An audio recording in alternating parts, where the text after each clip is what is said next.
Watching Kyle's unboxing videos again? Yeah, he always finds the coolest...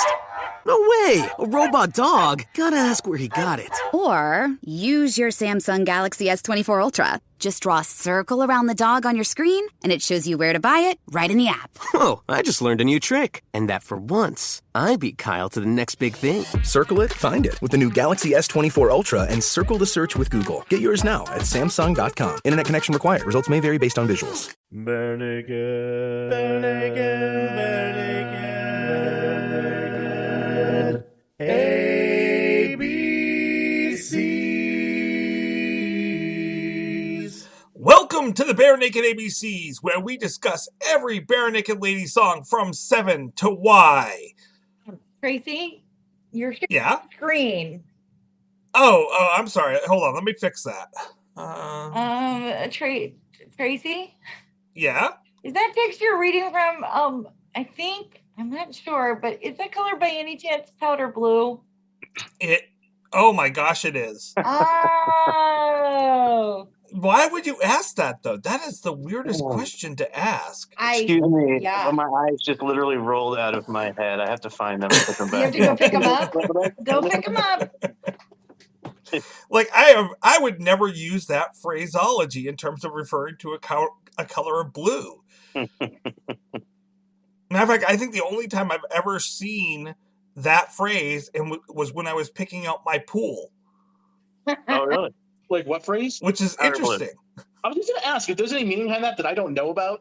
Well, I can tell you. Oh, let me introduce our guests for tonight first. First of all, we have Heidi and Aaron joining us. Thank you. Good to be here. Good to be here. And tip your waiters. A special guest that we haven't had on for 3 years, kind of going all the way back to the A's, is someone that joined us for the Stevie P concert just earlier this year. And we actually heard tonight's song as the encore of that concert. And it is my distinct honor to welcome back to our show to discuss tonight's song, Jason Toussant. Yay! Jason, also I'd like to point out that I grabbed that set list for you. I risked my life and limb to climb on that stage. I thought you kept that, Heidi. You got that? No, I gave it to Tracy because you know why, Aaron? I'm a giver. You are. You're like the giving tree. She is. I'm a very generous person. You are. I dare say you're the giver. I am. Right. I am the giver. Give color to the world. So that means Tracy owes me one when he sees Bare Naked Ladies because he has better tickets than I do. And I have pretty good.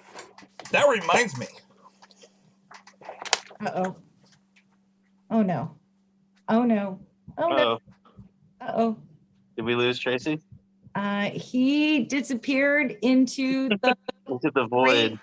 Into the great beyond, into the powder blue. Into the powder blue yonder. Tracy. It is not a big present. It is not. I didn't have to spend a ton of money on it, but I did want to say thank you to you guys. Oh, that is so cool! By getting you stickers. Oh, Yay! nice. Those are great. Very nice. Those are great. So, yes, tonight's song is Powder Blue. If you've never heard the song before, here is a quick snippet. Powder blue always suited you, or was your suitor too? Until you're powder blue.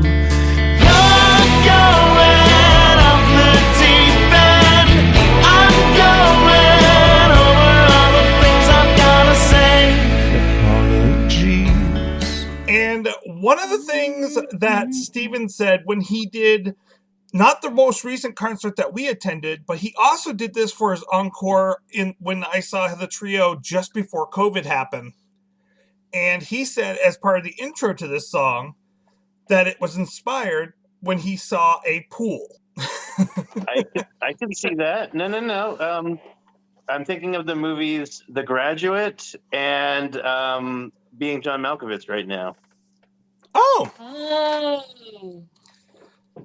And I could definitely there's a pool scene in both of those that have kind of a not typically what you'd associate with pools feeling to them, not exactly a hey, nice, relaxed, happy feel, more of a I'm floating in this void of ennui, which this song definitely captures the feeling of. It's definitely an existential dread song in addition to being a sad relationship song. Yeah, we'll get to just what it's about, but yeah, I don't know. I do see the lyrics. Like one Powder Blue totally makes sense because, that, like I said before, that's the only place I've ever seen the term powder blue is in picking out like the color for a pool. But also the line where he says that you're going off the deep end. Yeah. I was like, okay, that probably was like one of the first lines, and then he built. Makes sense. Yeah. Start from the pun. Start from the right. Always. Best way to write a song. There are several puns and funny lines in this, even though it's a very sad song. But so good. That's Stephen Page, man. That's Stephen. We know you listen to come on the show, please. Let me ask you. First of all, sorry, go ahead. Let me ask you, Aaron. First of all, what album is this not from? Was it cut off? Oh, okay. You almost fooled me there. Yeah, you threw me a curveball. I actually do know this one, but Touss, you want to go? Because it was spoiled for me. Okay. And because I honestly looked into this because I never heard this song until you pointed it out to me, and now I'm very thankful I know about this song. Yeah. And then I found it very weird it got pulled from the album, but it was the Maroon album.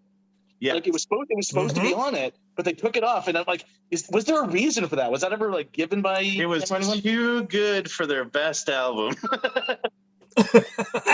It's so sad. I mean, and then it got re-released on a single, but wasn't even the main title song of the single. No, Tracy. Yeah, wasn't that also the stage though, where they were starting to say, we don't want any outside rights, so we're, Duffy Page.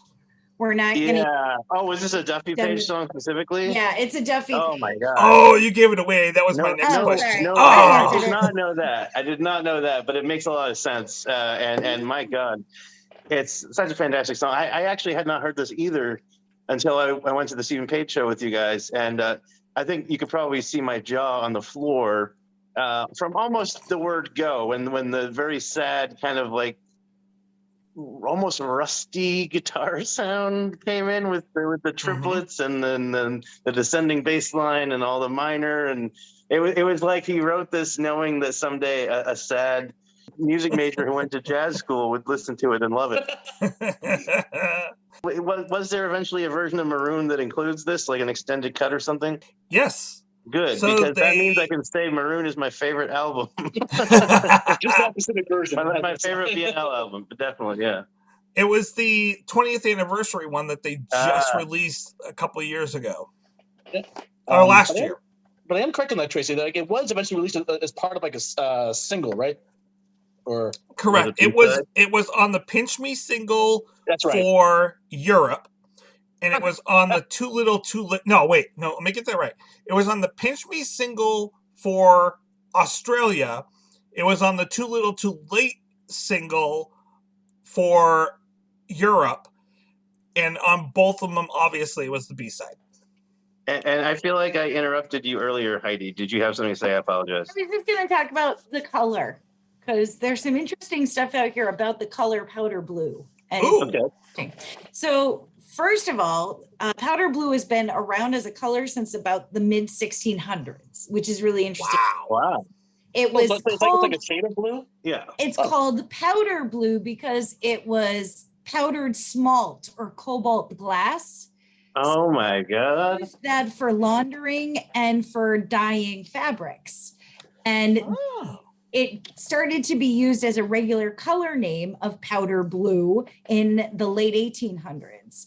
So really interesting. And especially, I mean, blue, if you're into color theory, blue is like sensitivity, and it's a really good relationship color.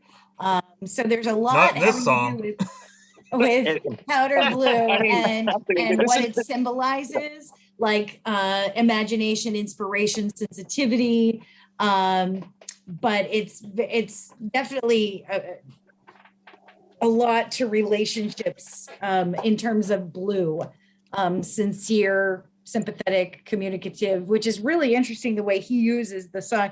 But the color it's because it's not a vibrant blue. It's not like it's not a navy blue. It's not a patriotic or what you would consider a strong blue. It's very light, not quite baby blue, but it's a very light blue. But there you go. So that's the history of blue. And human beings could only see blue, develop the ability to distinguish it from other colors very recently. Very interesting fact. Yeah, that's why I believe in the Odyssey, Homer described, or was it the Iliad? He described the sea as being wine dark. They didn't have a word for blue. Oh. Interesting. Powder blue is made of 69% red, 88% green, and 90% blue. The more you know. Yeah. The more you know. Now, wait a minute. If I add those percentages up. What was that, Sis? Yeah, that doesn't quite equal 100%, is it? No.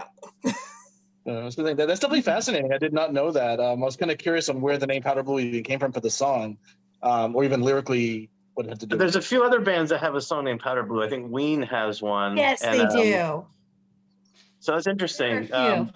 Yeah. And it's also a very light. It's almost so light that it's ethereal. So it's almost transparently blue. Like it's not. Again, it's very wispy, ethereal. Yeah. It's a very, very, very light blue. Well, I was wondering if it had something to do with like the shade that your lips turn when you die or something, but I'm also very morbid, so maybe that's it does actually. Like if you've seen the end of or seen any of Bates Motel, her lips are love that much show. That particular color, and she it would be about right. She wears a lot of that color, which is interesting because in the original chorus, she was buried in a dress, periwinkle blue. You get the sheriff's wife saying periwinkle blue.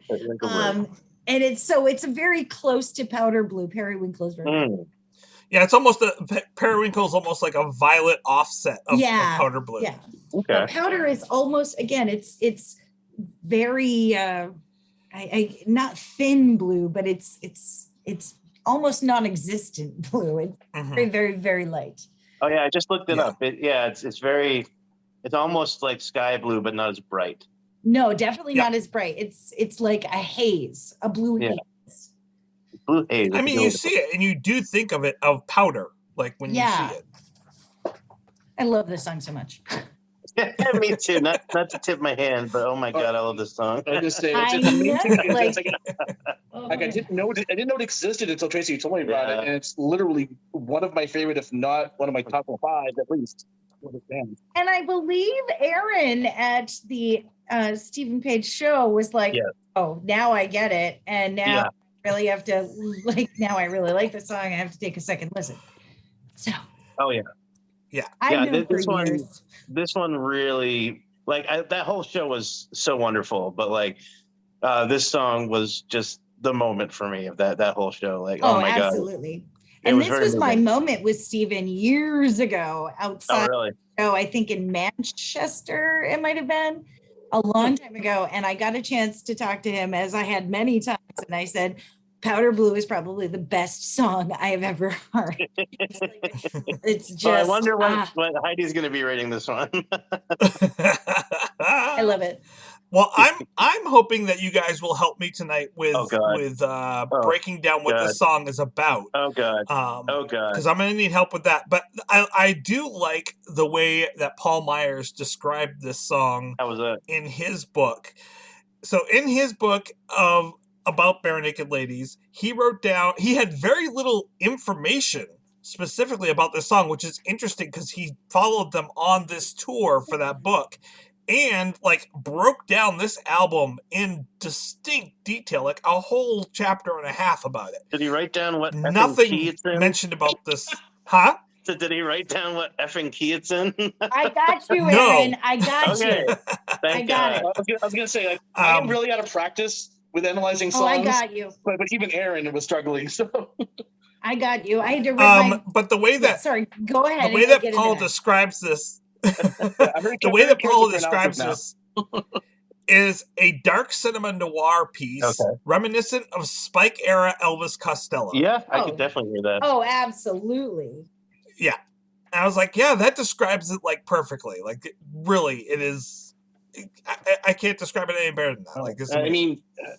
Just the lyrics alone, the thing's like it's an emotional roller coaster. Yeah. Like it's just. I don't know. Well, why don't we get into the music? I'm going to hand it over to the three of you that understand music much better than me. Well, I'm going to go first. But I do want to ask a question before you guys get too in deep. Yeah. On the actual album version, so not the live version. I sent out a number of different versions this week, but on the album version, is that a fucking theremin that Kevin is playing at the beginning, or is that just Jim playing arco bass? I don't know. I was wondering the same thing with that. No.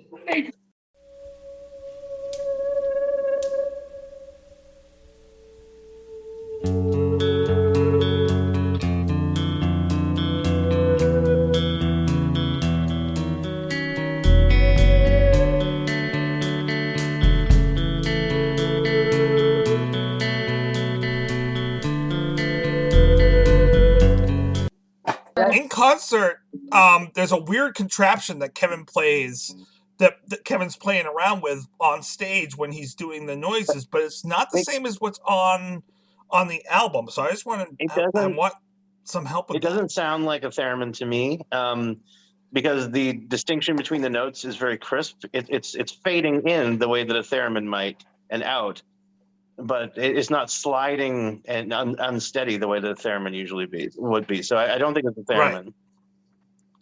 I mean, it seemed like Heidi had some idea on that. She jumped on me really quickly about that. Do you know what it is, Heidi?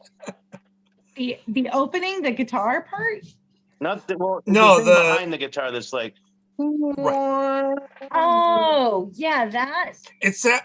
I was guessing it was an arc bass. That it was Jim playing the bass with the bow, but no, I don't think it's that either. When they do it in concert, they have Kevin on a synth. Is it a saw? Is he playing a saw? It almost sounds like a saw. I think it's a synth. I think it's a synth. It's like a synth voice. I think you're right, Aaron. I think it's synth. I think it is. Whatever it is, it's beautiful. Like, it gives a haunting. Maybe it's like a synth, but he manipulates the pitch of the synth. Yeah, that, or like I've done this before in my band. Like, I'll have a synth pad and I'll slowly bring the fader up and control it and maybe fade it in and out like that manually. That's what it sounds like. I'm going to show you guys real quick a video of it live. Okay. And then we'll get back to the breakdown. Sorry about that. This is all good. I'm enjoying talking but about I thought maybe we would have a quick answer on that. But let me share the screen. No quick answer on this song. No, I mean that's a good thing too. Let me give a full screen here. And there's two things I'm going to point out real quick. One is that I'm gonna back to the end of the song here so you can see what Kevin is actually playing. Maybe you can identify it.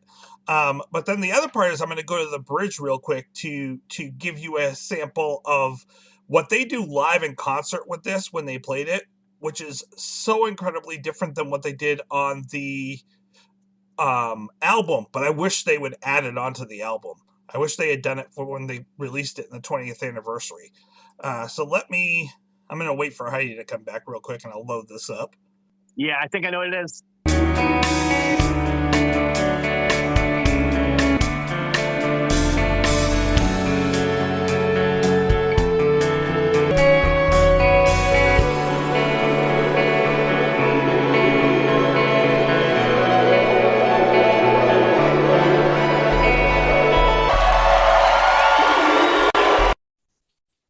Oh, yeah, maybe not. I think it's just a synth, man. For a second, I thought it was. I don't know how to pronounce this. Maybe Heidi can tell me. It's yes. Ondies Martinot or Ondies Martinot or Ondis Martinot. It means it's French for what is it French for? Martinot waves. Yeah. So it's an early electronic instrument. It has some wire on top of it, almost like a theremin, and it creates that sound, but it actually uses a keyboard. And Johnny Greenwood plays it for Radiohead on the song National Anthem. I thought it might be that. It has a very theremin sound to it, but this looks like a regular synth with just like an interesting voice. It has that wedge gray shape. It doesn't look like one of those analog instruments. It was something AUS, but I couldn't see what it was.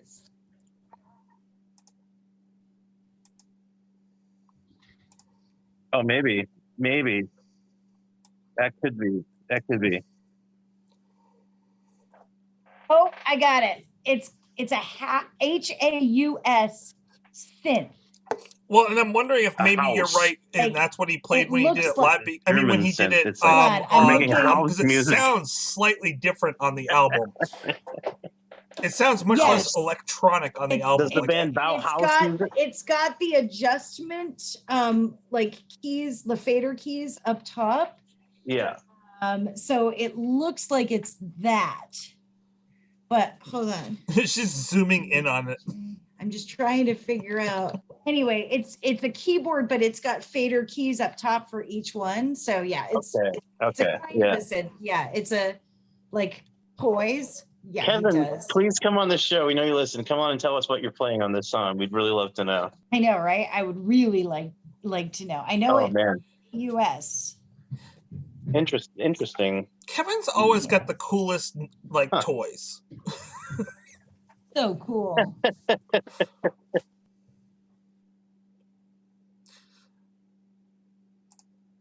Yeah. But I pulled you guys away from the breakdown. So Heidi and Aaron, with the help from Tous, will you guys give us a musical breakdown? I want to throw out my meager notes, such as they are, and then have Heidi correct me and or set the record straight. Because this one... Okay, so Powder Blue was recorded at approximately 110 beats per minute. That I'm fine with. In my notes, I wrote in the key of question marks. So for a while, Heidi, I was thinking D Phrygian, but I really can't think of a single traditional key or mode that contains all of these chords. Clearly, we've got some borrowed chords here. Quite a few of them. There's a lovely descending line where we go from F sharp to F to E, for instance, which I love.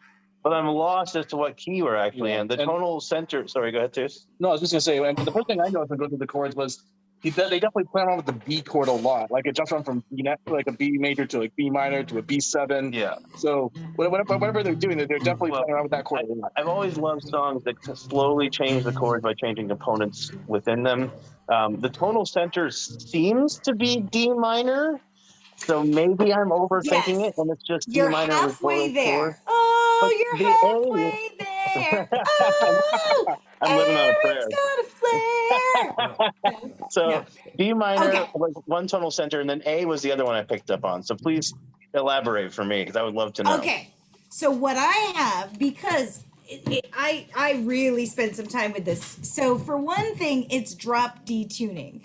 So that's a shift anyway. And I had to rip apart the tablature note by note. So you've got, sorry.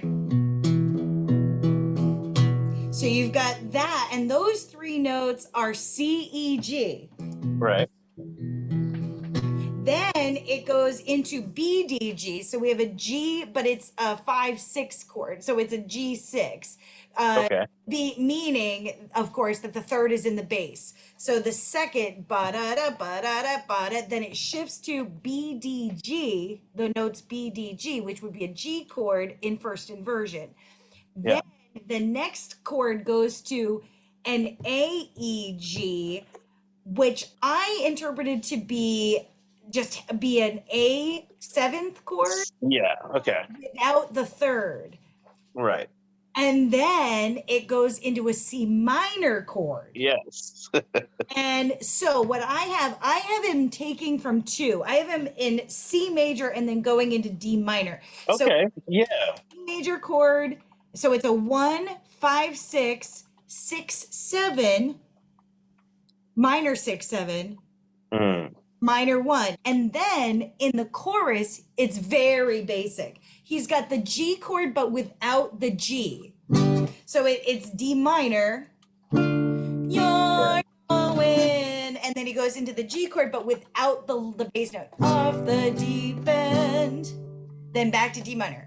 I'm going over all the things I've got to say. So he does the D minor to G there. So it could still be, it could be like a minor 2, minor 2, 5, minor 2, 5, minor 2, 5. So that's what I'm thinking. Because everything I saw had it in D. I was like, that's wrong. Yeah.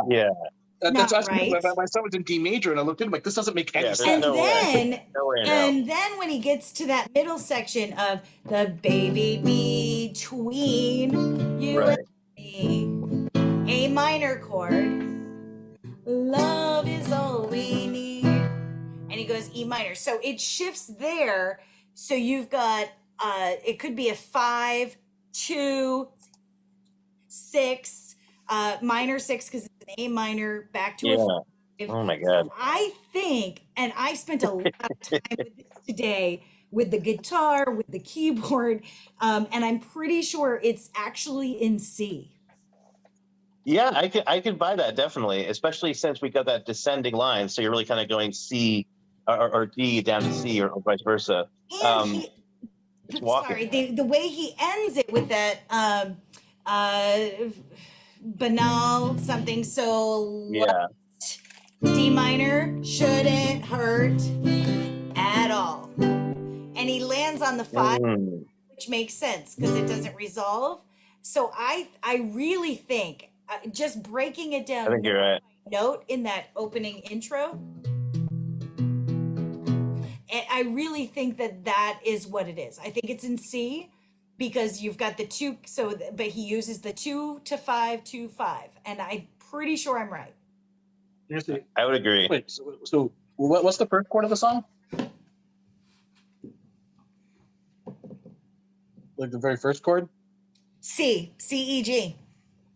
Because you're drop D tuning, so you've got, and so this is actually E, which well, my nostrils entirely off. Notes is C, E. So you've got a C, E, G. I think that's pretty much what I've got. Yeah, that's different. All the stuff I was seeing online about the chord structure to it. But then again, I didn't really dive into myself a lot with my own listening skills, just going by what I was seeing online. So maybe what I was reading is entirely inaccurate to what's actually happening. I think people may have Well, been also though, hold on, because the very beginning, this intro right here. Yeah. That's E, B, E, D sharp, or E flat, C, D, D, A sharp. So the opening intro, different than when he starts playing the second strain, which is what goes underneath all of the lyrics.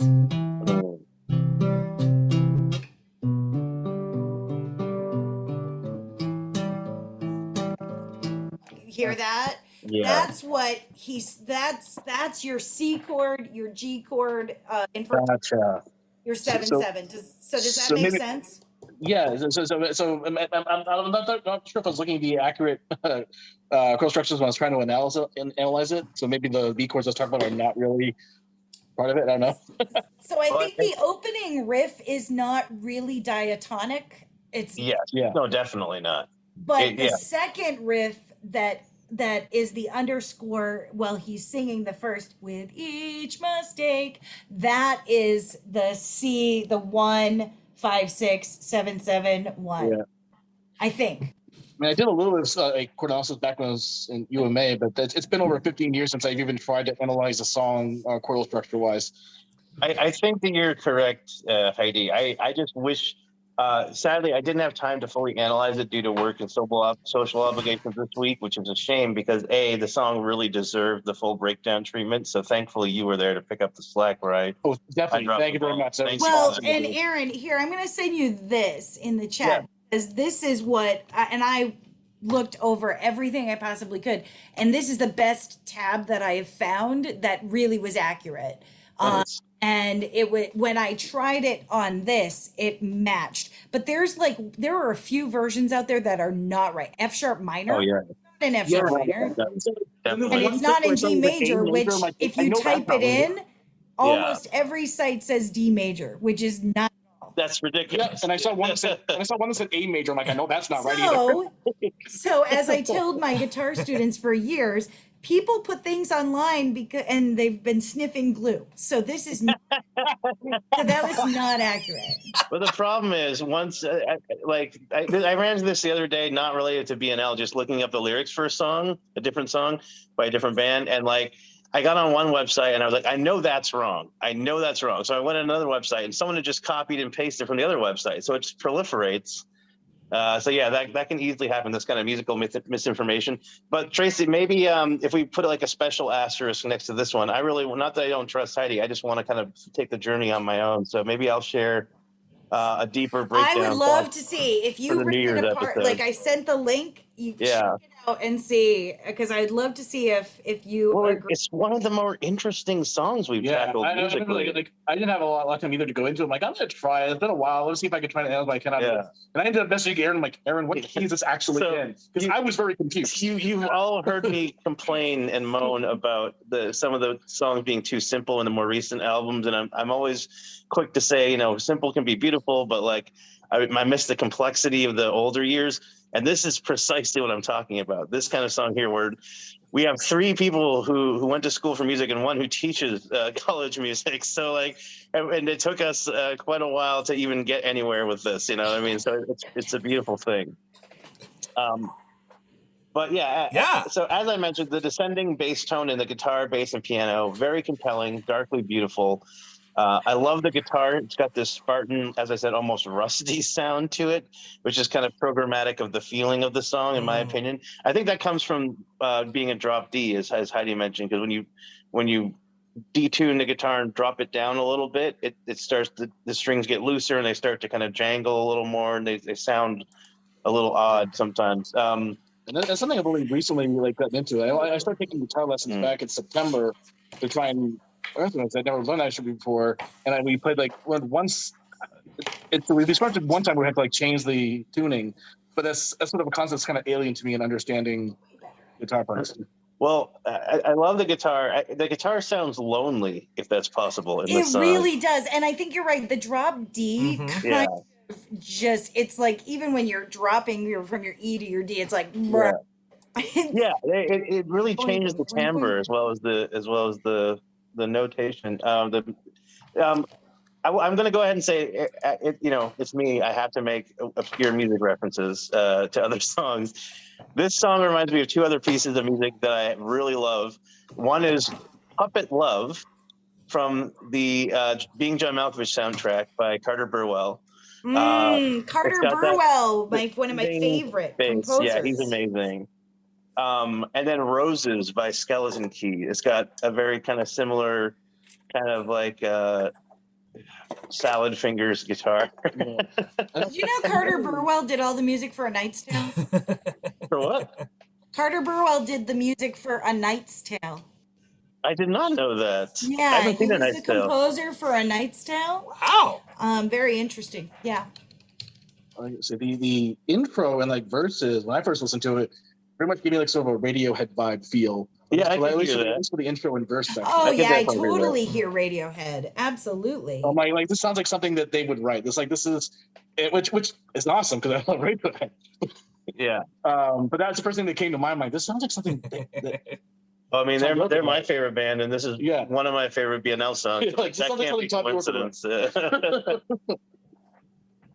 And I love the contrast with the chorus and the verse. Yeah. I've always had a love for these kind of songs that have this yearning, bittersweet feeling to them. I've always been drawn to pieces like this, so there's no surprise that I really love this song. And I must say, Paige's vocals are amazing on this track. I love the leaps in the melody where he'll go from a lower note to a really high note, like an octave or more. And he really swings for the fences. Like, I think perhaps only in Break Your Heart does he go for it even more. I was just going to say, and I don't know if anyone has known about this or done interviews where he's talked about it. Like, I mean, listening to the music, it sounds very personal. And is there any background on like how this song was written or why? I don't know. Do you guys have any insight on that? I know he does do some autobiographical stuff sometimes, but I think it's usually coded or a little more. He doesn't like go. It's not too literal, but he definitely draws from his own experience, I think. Yeah, but also I think he quoted like literal. The only place that I think that he has released any of that kind of information would be on his Live from Home shows, because I've never found anything on the internet. I dug deep this week to try to find it and wasn't able to. Now, he has played this a whole bunch of times, though. Like, BNL has only played this 17 times live. And he clearly identifies it as the amazing song that it is. He himself has played it 53 times live since he wrote it in 2000. So, and 26 of those, times or more. And 26 of those times was in the last 4 years. Yeah, including when we saw him, which was, thank goodness, because it was amazing to see him play this live. And that's an underestimate, because I know for a fact that he closed the show with it when I saw him do it in 2019. So there's that as well.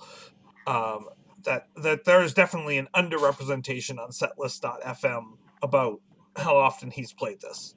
And BNL hasn't tried to do it themselves since he left. No, because they shouldn't. No, this is a Steve song. You can tell it's a Steve squared song. Totally. Oh, yeah. And I actually reached out to try to see. I looked everywhere that I could, and also reached out to Stephen Duffy to see if he has ever done a cover. Well, not a cover. He wrote it, but a version of this song. And I can't find anything online anywhere. I just love that jump that go in the song, though, where he goes from this very mournful, soft treatment of the song to almost an angry, bereft, fully energized sadness, and then drops back to the bereft again. Mm-hmm. Form of the song is interesting too, though. Yes. And I think that also the moodiness, but you've got a really interesting form, because he doesn't have, like, the chorus changes. Right. So the chorus is the chorus, but it's different words each time. How did you break that down, by the way? Because I couldn't. Going all the things about apologies. He keeps that, and then later where he does the apologies, and then he keeps the "I couldn't love you more" into the really ramped up, and then into that more poppy "baby between you and me. Love is all we need." And then apologies from my front door. And there's no it's so good. I just can't. Yeah, it's a very unique song, really. There's not. Yeah, it doesn't fit that perfect mold you would typically see in a song. I loved personally the apologies from your car floor. Oh my gosh. Should we get into the lyrics? Let's get the lyrics. I will thoroughly admit, I do not know what this song is about. I find it very poetic. I find it beautiful. I have no idea what he's trying to say. I absolutely know what he's trying to say.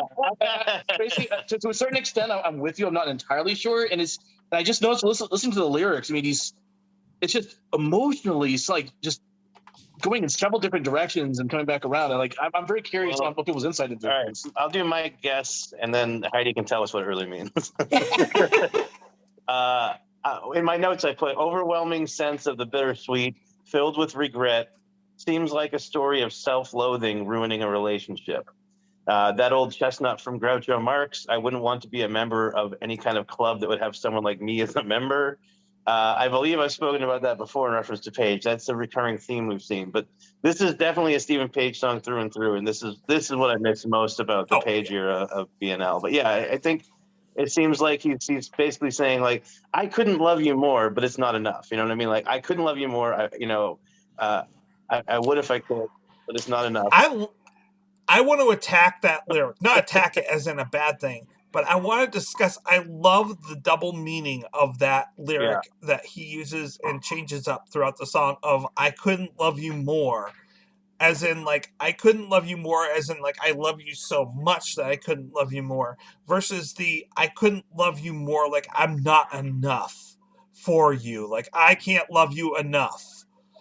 And then he switches it up at the end, and when he yells at the very end, after he says it, but in that I couldn't love you anymore, almost like he's backing up and doubling up on that statement of I couldn't love you any more than I already do, versus the other side of that, which is I couldn't love you anymore, like I'm done loving you because I can't love you anymore.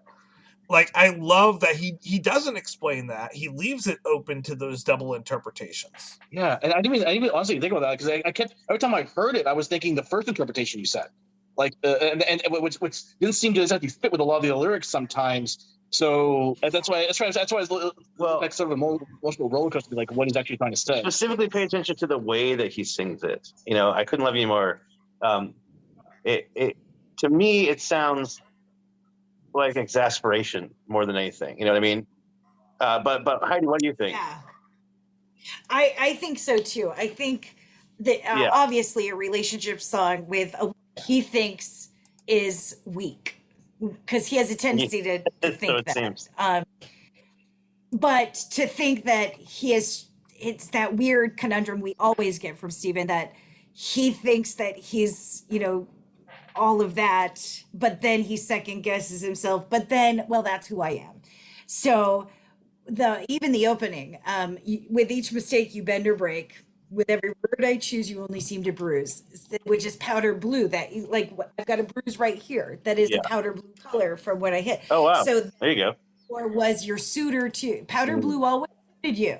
That light, that sensitivity, that, or was your suitor too? Your suitor, your lover too, until you've been bruised so much. Yeah, until you're powder blue. Whatever. Yeah. Or until you're dead. And then where you're going off the deep end, so you're like throwing all this stuff at me and saying, this is it, we're over. He's doing that whole, okay, well, I got to say I'm sorry, I got to do this.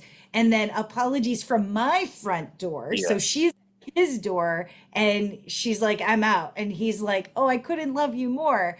But then again, the bell was cracked, your senses sacked. What once seemed civilized in fear was paralyzed. I made love blind. Now that could be a double reference there to I made love. Well, I wasn't even thinking about you. Or like, there's a bunch of ways you could take that. I lost my mind and now I'm over you, which is this best line in the freaking song. And I'm not under you. And then we thought we'd drive forever. Now, is it okay if I walk you to your car? Yeah. He's leaving from his apartment. He's going to walk her to the car, and then they make out and have sex in the car. And then apologies from your car floor. And then apologies. Exactly. And then the other greatest line in the song, but something so, I never thought you could ever fall into my life, but something so light, powder blue, very sensitive, very light. You fell into my life, and something so light shouldn't hurt when they fall at all. Like but it does hurt because love hurts. Love hurts. Love. So, yeah. And I just got another reference as you were reading that, because the other thing that I think of with powder blue, and I wish I could remember which movie uses it the most or I've seen it the most because of, is when people think of tuxedos, they go black or they go powder blue. Well, they did in 1978 or Dumb and Dumber. I was just going to say, I'm trying to think of a time when I saw someone in a powder blue tuxedo. Dumb and Dumber. He wears a powder blue suit. Right. Like a lot, like when you see those people that are wearing the weird colored tuxedos. I thought I saw Steve Martin in one once. Right, but I mean, you think of the people that wore the weird ones, and it was always like you would. I want to say Marty McFly, but he wore white. Yeah. But like the people who always wore the weird colored tuxes, it was always a powder blue instead of. I wish I could pick out the movie. I was thinking Big, but I'm pretty sure it's a white tuxedo. There's something about Mary. I think he was wearing. Was he wearing an orange or a powder blue? I think it was orange, actually. So that line, apologies. Is it okay if I walk you to your car, which leads into apologies from your car floor, reminded me of so now we're in the bath from Conventioneers, which also from Maroon. I enjoyed that a lot. There's another song too that's got a similar line to that. I think, well, there are some parts of In the Car too. And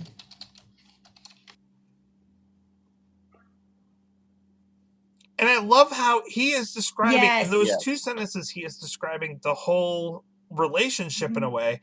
Now, is it okay that if I walk you to your car, apologies from your car floor? So like, we're always on again, off again. Like you know, we are in such a bad spot that I'm asking just to be able to walk you to your car because you're leaving for good. Oh, well, we just had sex. Oh yeah, that's right.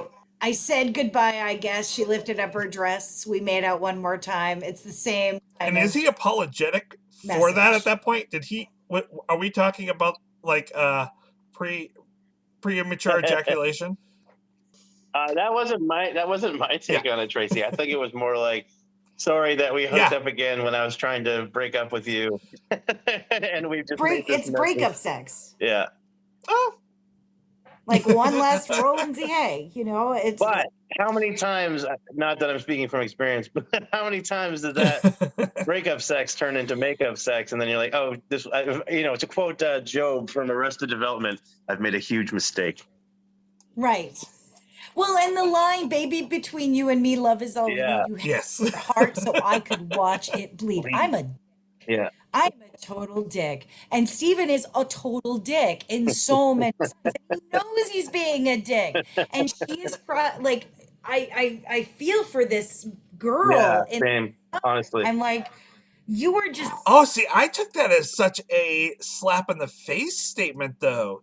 You held out your heart so I could watch it. Well, it is, but I think like you are derisively. Like he's like, I don't think that he's not. It's not him coming to terms with it. It's more like, oh yeah, so you showed me your heart so I could watch it bleed. It's like, I think he's being kind of a dick here. That's just my reading. Oh, that's totally a dick statement. Like, you're the one that put it out there, so you know you bruise too easily. You are like, oh, that is that line. You bruise so easily. Powder blue always suited you. It reminds me of the guys that are like, well, you're just not mature enough for me, or you're too sensitive, or you know, you want too much from me and I'm not ready for that kind of commitment. It's not like it's Columbia House. Hold on there, baby. I'm not ready for that kind of commitment. Sorry, we had to throw in a Weird Al reference. But yeah, this is like, she is like, I just imagine her as being this sweet young girl who was more in love with him than he was with her. And it's like, but I'll still do you one more time in your car, not in my house. I've watched you from my door where I've told you I don't want to be with you anymore because you're too sensitive, and like everything I say bruises you because you can't take any criticism, or you're too sensitive. But I'm going to walk you to my car and we'll just do it in your car. Yeah. Like, more bed upstairs, but no.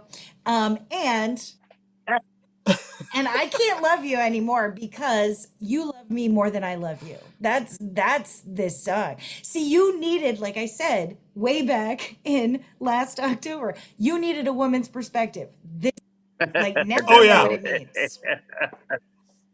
Oh yeah, I totally agreed with you on that because no, 100%. No, I love it. That's why I love it. Although I still would have said that Steven Oh, was yeah. a dick in He's the a song without dick, a woman's perspective. Head in this song. I love you, Steven. I freaking love you. You know that. But seriously, come on. Yeah, we shouldn't say that Steven's a dick in the song. Oh, the yeah, narrator, the No, narrator. the narrator's a dick in this song. Right. Yeah, I don't. Steven, we know you listen. Come on the show, please. No, Steven. No, this is that some of the opening- most And this is That all opening brilliant line. writing ever. understand. This is all within the context of us praising this song. And now I'm Yeah. over you as I'm not under you, because I'm over you because we're not going to have sex anymore, and that's all I really. Well, we say all this Yes. within the context of saying this is one of our favorite songs. So Oh, absolutely. Like, so good. Well, and with that opening line, with each mistake, you either bend or break, but not you. Every word I choose, you seem to bruise. Like, oh, Exactly.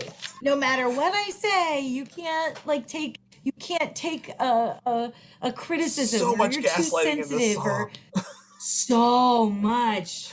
and I think that goes into, once again, that manic, that inability to stick to one emotion in this song, that gaslighting emotion of like he comes across as so sweet and caring and sad, and then just into this rage depression in the middle piece there, and then he's back to sweet again. It's a very abusive type direction. Rage Depression is the name of my new band. Rage depression. Yeah. Did you guys listen to the live version of this song? Yes. Yes. I don't think I'm not sure if I listened to the live one other than the one time I heard it live at that concert. I spent most of the time to listen to the studio one. So when B&L did this live, like the 3 different times I was able to find online where they do it live, during that bridge, not only do we have Steven's vocals, we have Ed doing the low harmony off those vocals. And it is so flipping beautiful that I wish it was on the actual That studio sounds version. awesome. Let me play it for you guys real quick, because once I noticed it, I couldn't help but continue hearing it, and it's gorgeous. Yeah.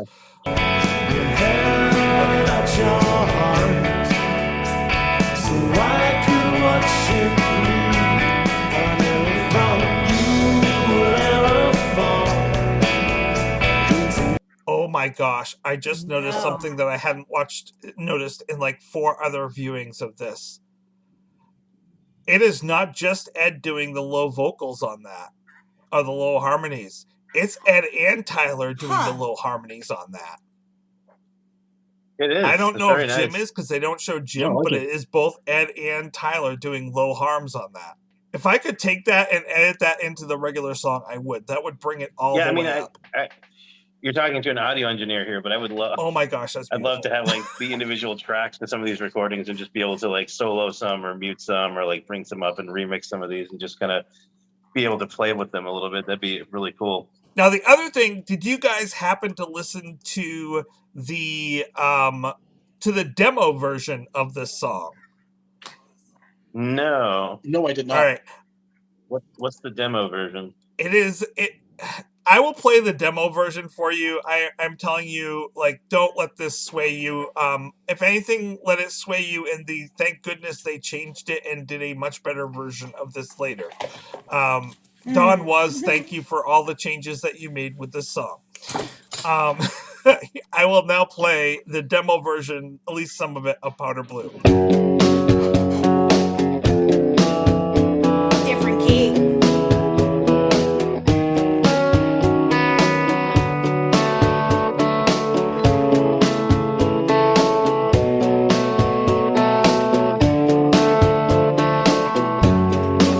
With each mistake, we bend and break. With every word I choose,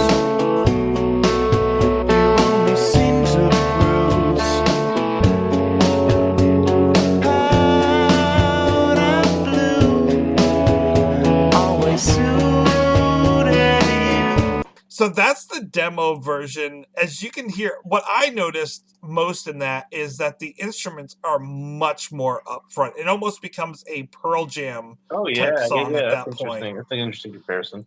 Oh yeah, it's I like the change. No, Like, I understand. I mean, it's and that version's still good. It's still enjoyable, but it's the new version is better. Like the actual one they ended up with.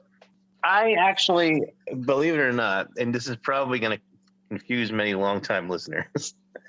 I like the version that we heard live at the show first because it was very stripped down, and I would just love to hear just Steven and the guitar with us. You know what I mean? Like that's all it needs, and it's so soul crushing when it's just him and the guitar, and it's just so barren, and it's so.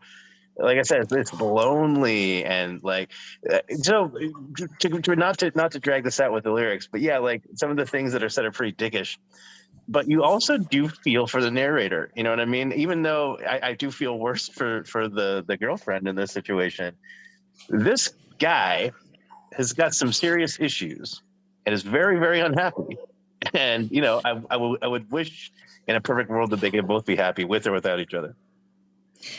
so it's kind of like it's a break your heart is like that too. Yeah. Like Yeah. you feel for the other person. Like I didn't mean to break your heart. Like Right. you know, the bravest thing I've ever done is to run away from and hide, but not this time. I'm brave enough to tell you I don't want to be with you anymore. Sorry. Like so it's kind of like that too. In a way I think you're right. So I'm not in that relationship, but maybe okay, yeah. Well, this is the way I am, and I'm going to say it like it is. And if you're too sensitive to take it, then I'm sorry. Like I need somebody stronger. So I kind of get your point, Aaron, but it's the narrator's still a bastard. Oh, 100%. 100%. Oh, yeah. I have empathy. The narrator has a long, long way to go in terms of growth. I'm capable of having empathy for bastards, I guess. You heard that, Putin. Please come on the show. Well. Speaking of dickheads.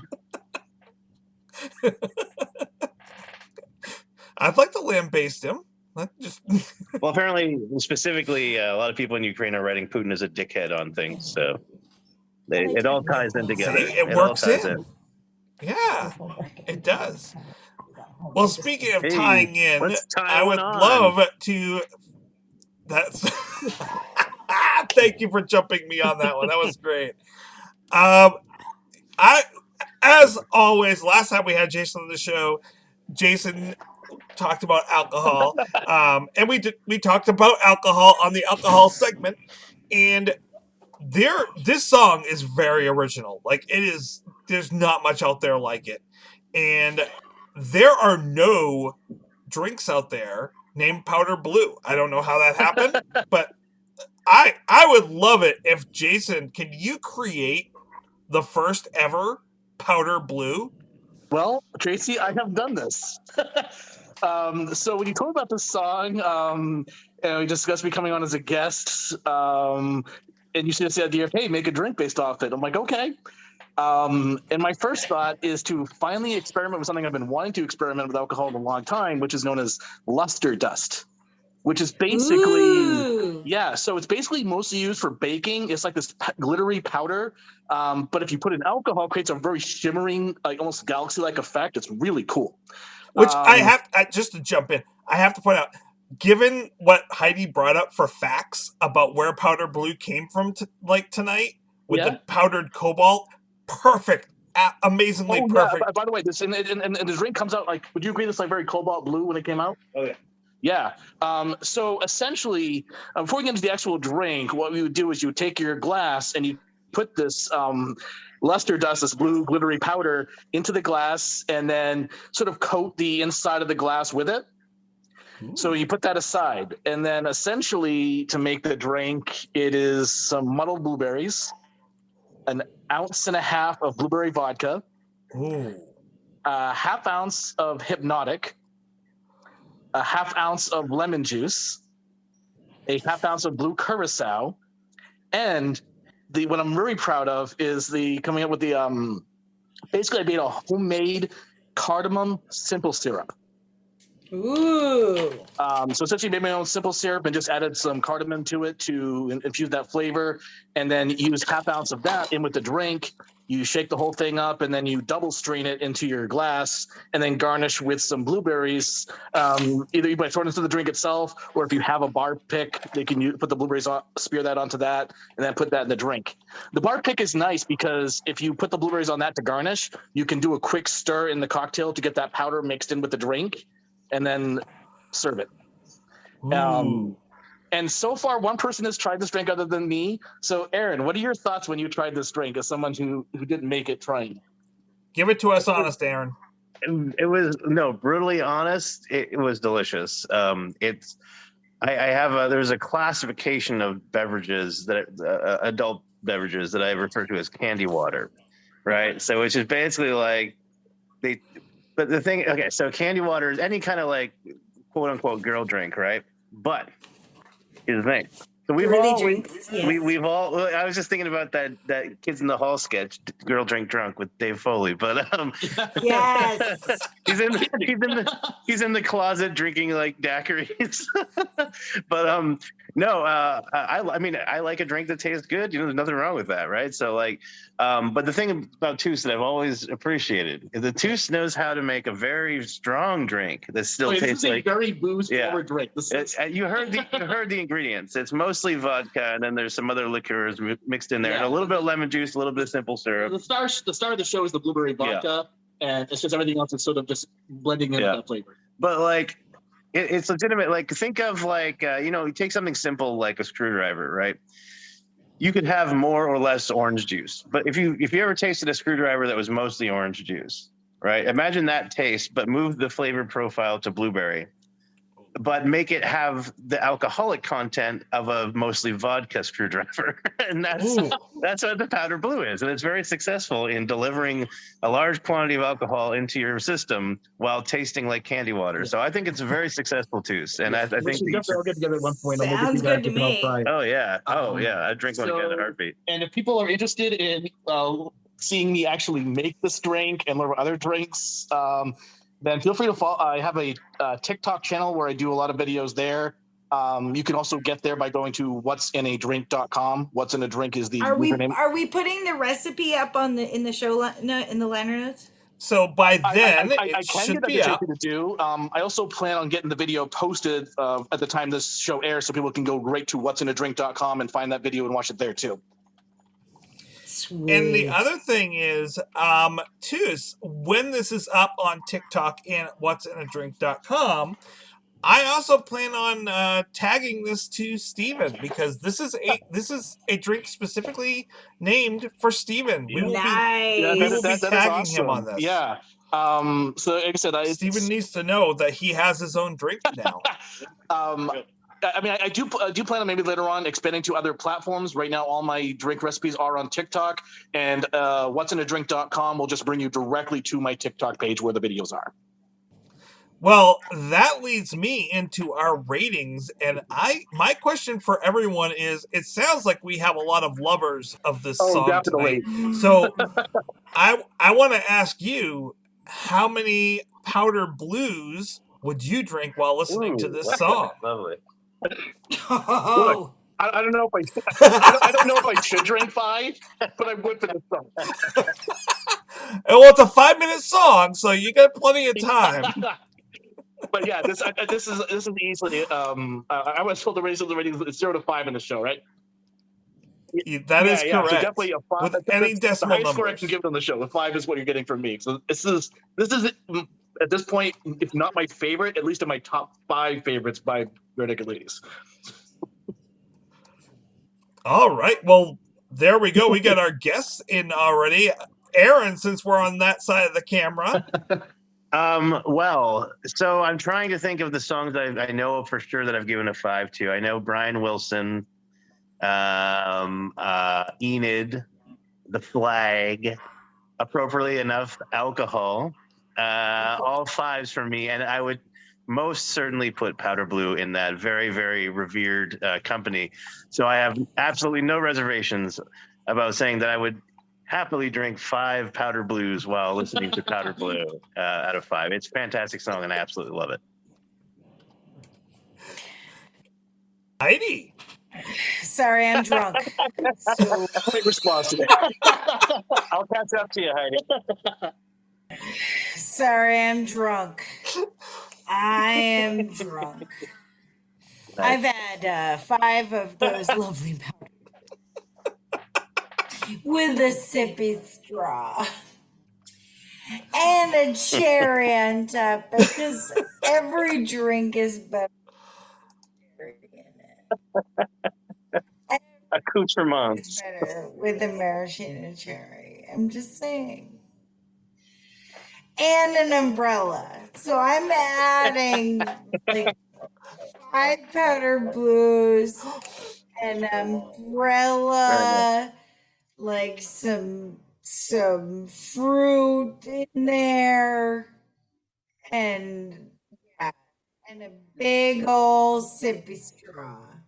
Or maybe one of those giant straws that's like your name spelled Heidi out. has not only drunk the drink, she has Yeah. dropped in about 20 blueberries into it, let it soak overnight. Nice. Nice. Yes. I remember how excited you were, Heidi. I could see in your eyes, and I believe you actually did say, "Holy shit!" And then I was like, "Okay, this is going to be a good one." And yes, it was. It is that good. It is that good. Which I know you knew from my girlish screams when he decided to play it, where I believe I said something like "holy shit" or something like that. I'm pretty sure I let the freak flag fly when he. I punched you, I think. No, Heidi, to be clear, you punched me.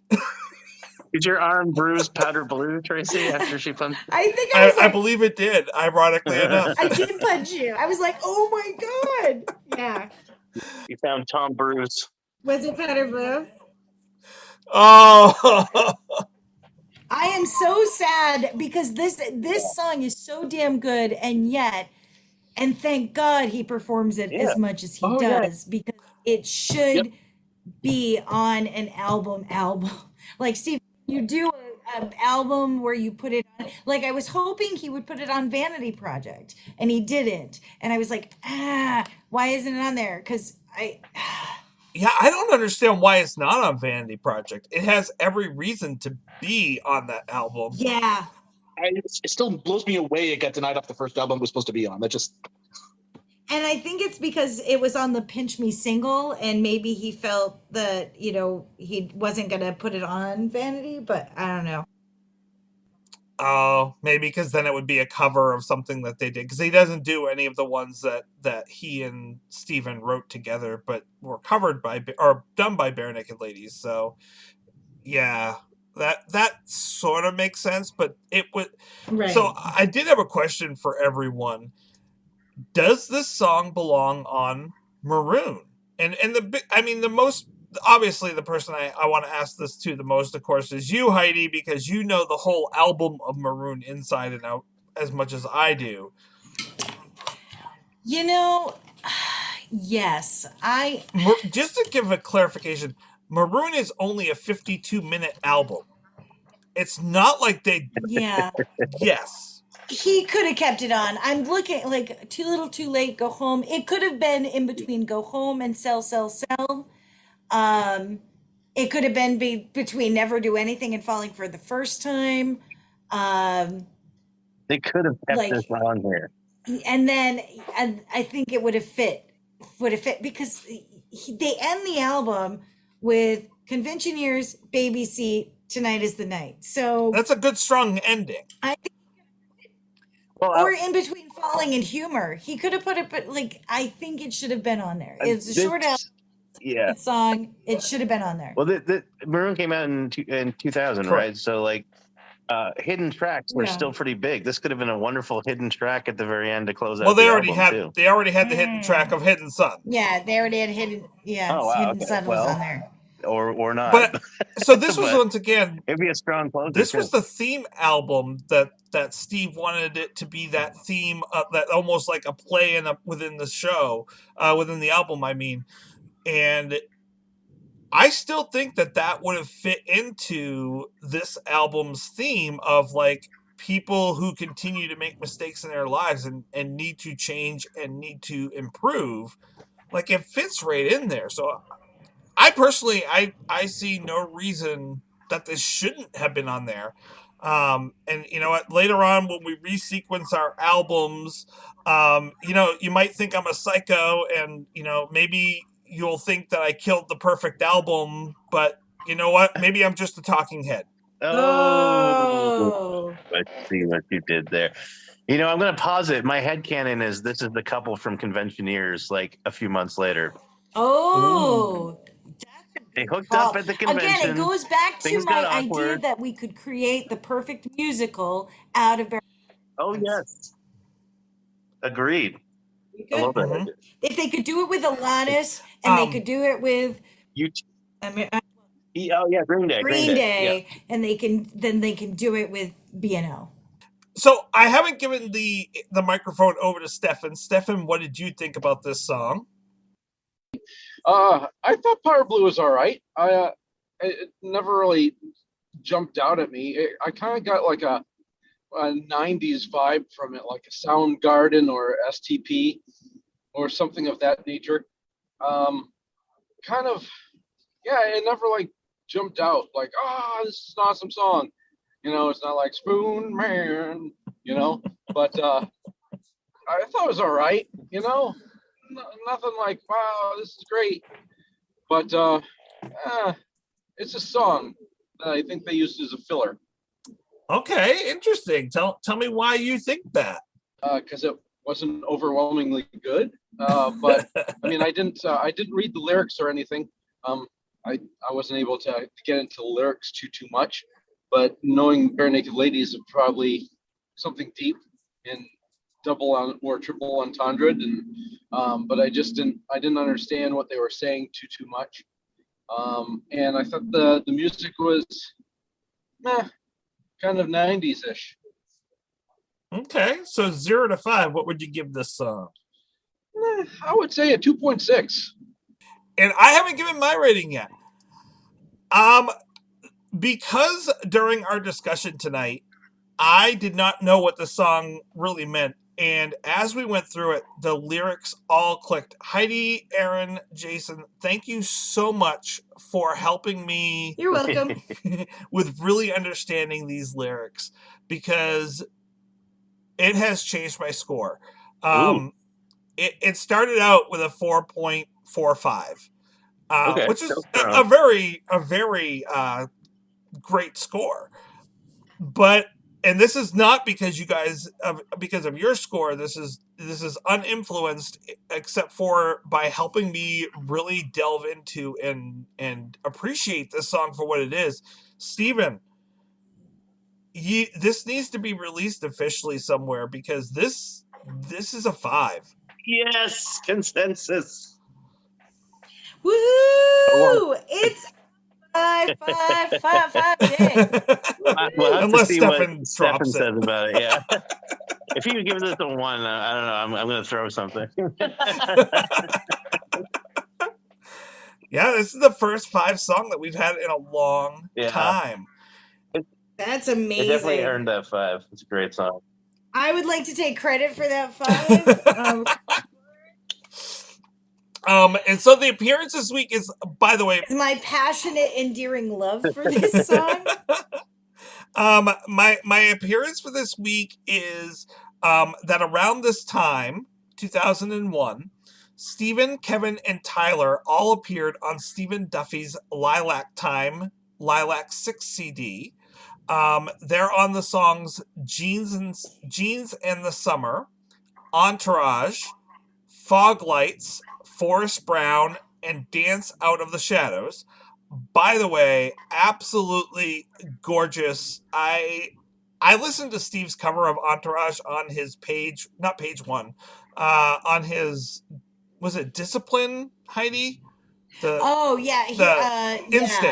I think it was Instinct. I think it was Instinct, yeah. I don't like his covers. I appreciate what he was trying to do with doing something slightly different there, but I love the original with Steven's voice in it, mixed with Stephen Duffy's voice.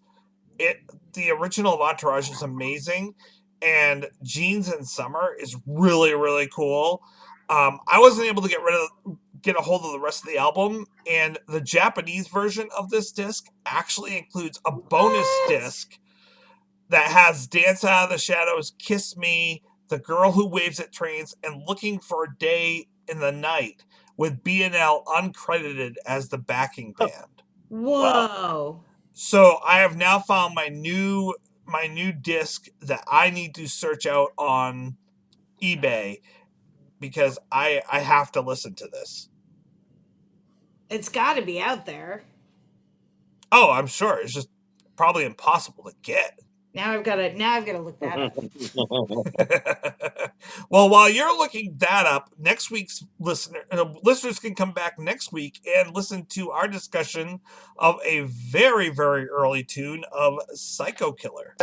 Well, thank you all for joining us. Thank you, Jason, for joining us. It was a pleasure. Absolutely. Thank you for introducing me to the song. Like, just in going to the show with you guys, because. Yeah, I'm glad you got to come. That was fun, man. I always learned these songs by Red Naked Ladies, but I may have discovered my favorite one by the band at the same time. Yay! Yeah, we'll see you next time. Same as it ever was. Same as it ever was. Same as it ever Have a good night. was. We're on a road to nowhere now, guys, so we probably should go. Well, I hope that our trip to go see Steven wasn't once in a lifetime. Once in a lifetime. You guys have to come visit my house. It's in the middle of the street. Wait, that's Madness. Wait, what? How did you get Madness into? This is Madness, I'm so all right. Confused.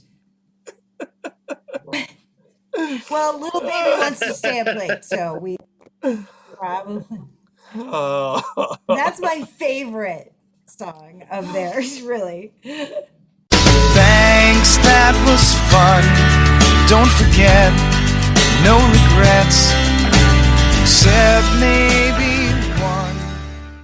To celebrate joining Pantheon Podcasts, Rock Camp, the podcast, the official podcast of Rock and Roll Fantasy Camp, is giving away a guitar signed by Mike Portnoy of Dream Theater, Marty Friedman, formerly of Megadeth, and legendary shredder Zakk Wylde, plus our rockstar counselors like Vinny Appice, Monty Pittman, and more. To enter to win, simply follow, rate, and review our podcast on your preferred platform, and that's all you have to do. For more information, go to rockcamp.com/podcast.